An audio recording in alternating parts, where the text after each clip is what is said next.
يقول سبحانه: إن الذين قالوا ربنا الله ثم استقاموا تتنزل عليهم الملائكة ألا تخافوا ولا تحزنوا وأبشروا بالجنة التي كنتم توعدون.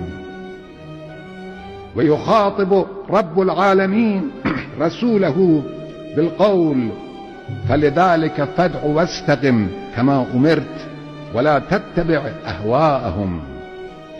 العدو يسعى بممارسة القوة والخداع أن يوهن من إرادتكم، فاحذروا من ضعف إرادتكم.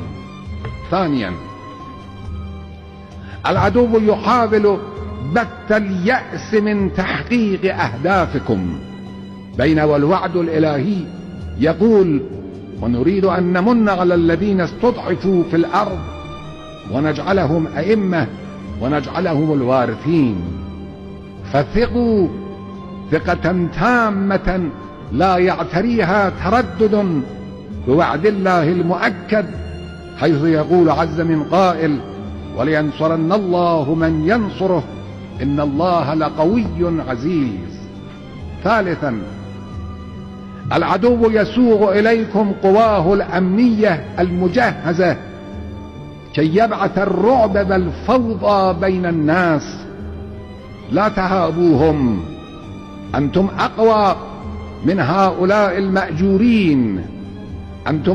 أنتم الآن في مرحلة تشبه المرحلة التي خاطب فيها الله سبحانه رسوله، حيث قال: إن يكن منكم 20 صابرون يغلبوا 200. أنتم تستطيعون بالاتكال على الله والاعتماد على الشباب الغيور أن تتفوقوا على كل عبث وفوضى وإرهاب. رابعا، إن سلاح الشعوب المهم في مواجهة قوى الطغيان والحكام العملاء هو الاتحاد والانسجام. خامسا، لا تثقوا بما يلعبه الغرب وأمريكا من دور وما يقومون به من مناورات سياسية في نهضتكم.